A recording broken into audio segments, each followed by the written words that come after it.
બનાસકાંઠાથી સમાચાર મળી રહ્યા છે કે બનાસકાંઠા અને ઉત્તર ગુજરાતમાં ઠંડીનો અસરકારક પ્રકોપ છે અને માઉન્ટ આબુમાં તાપમાન 1 ડિગ્રી સુધી પહોંચી ગયું છે। અહીં બરફની પાતળી ચાદર પર ખૂણા, રસ્તાઓ અને વાહનો પર જોવા મળી રહી છે। માઉન્ટ આબુ મિની કાશ્મીર જેમ લાગી રહ્યું છે, જ્યાં ઠંડીથી લોકો ઘરની બહાર નીકળતા ટાળી રહ્યા છે અને આ નજારો પ્રવાસીઓ માટે આકર્ષણ બની ગયો છે।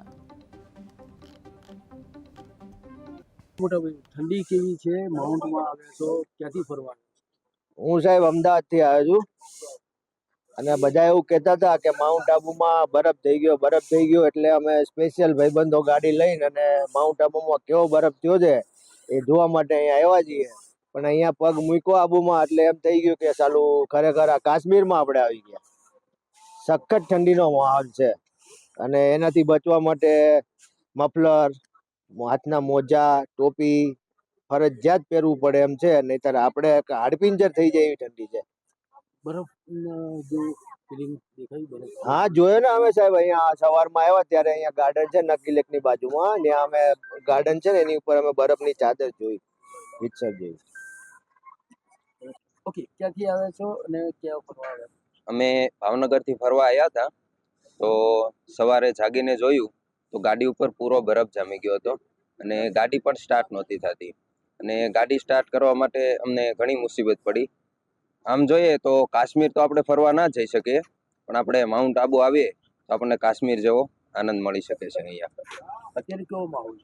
અત્યારે તો ખૂબ ઠંડી છે, બોલીએ તો મોઢામાંથી ધુમાડા પણ નીકળે છે અને એમ કહીએ તો બોલવામાં પણ થોડીક હિચકિચ થાય છે, એટલી ઠંડી છે। ઠંડીનો માહોલ માણવો હોય તો આપણે કાશ્મીર ન જઈ શકીએ, પણ માઉન્ટ આબુ આવી શકીએ। અત્યારે ઠંડીથી બચવા શું કરી રહ્યા છે? ત્યારે ઠંડીથી બચવા તો સ્વેટર પહેર્યું છે, ટોપી પહેરી છે, ગરમ ચા પાણી પીએ આપણા સૌરાષ્ટ્રની, થોડીક ઠંડી ઉડે। શું નામ? મકવાણા અજય। માઉન્ટ આબુમાં કેવો માહોલ છે અને ક્યાંથી ફરવા આવ્યા છે અને કેવો માહોલ? હું વડોદરાથી આવ્યો છું અને માઉન્ટ આબુમાં અત્યારે -ડિગ્રી ટેમ્પરેચર દેખાઈ રહ્યું છે અને અત્યારે અમુક વ્હીકલ પર બરફની ચાદર આવી ગઈ છે અને એ પ્રમાણે અત્યારે દેખાઈ રહ્યું છે। આ છોકરાના મોઢામાંથી જે વરાળ નીકળી રહી છે એ પ્રમાણે ટેમ્પરેચર બહુ માઇનસમાં ગયું હોય એવું દેખાઈ રહ્યું છે અને અત્યારે મિની કાશ્મીર જેવું ફીલ થઈ રહ્યું છે અને ટુરિસ્ટ છે પણ એટલા બધા અત્યારે બહાર નથી નીકળી રહ્યા કે રૂમમાં જ રહે છે, કેમ કે -ડિગ્રી છે એટલા માટે બહુ ઓછા ટુરિસ્ટ સવારે બહાર નીકળી રહ્યા છે અને અમે ગુરુ શિખર સવારે ગયા, બહુ બધા ટુરિસ્ટ ત્યાં દેખાયા હતા કે જે ઠંડીની મજા માણવા નીકળ્યા હતા। અત્યારે મિની કાશ્મીર જેવું લાગી રહ્યું છે। ઓકે, શું નામ આપણું? મારું નામ રોનક બારોટ છે, હું બરોડાથી આવ્યો છું। आप कहाँ से आए हो? माउंट आबू कैसा फील हुआ? मैं नेपाल से आई हूँ। माउंट आबू बहुत अच्छी है, बहुत ठंड है।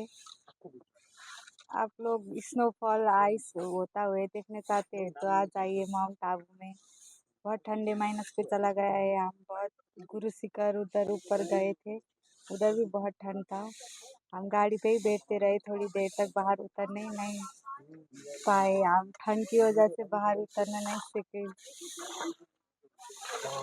सुबह में गाड़ी स्टार्ट हुई थी,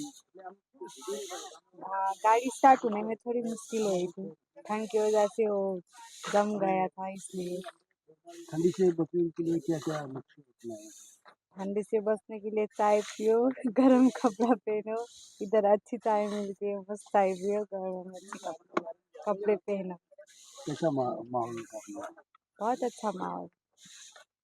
ઓકે, માઉન્ટ આવ્યા છે, કેવો માહોલ છે, કેવું ફીલ કરો છો?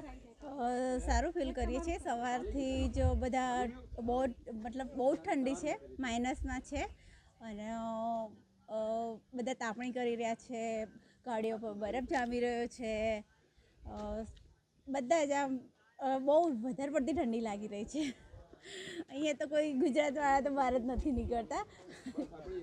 શું લાગે છે કે કાશ્મીર જેવું? આ મિની કાશ્મીર જ લાગી રહ્યું છે।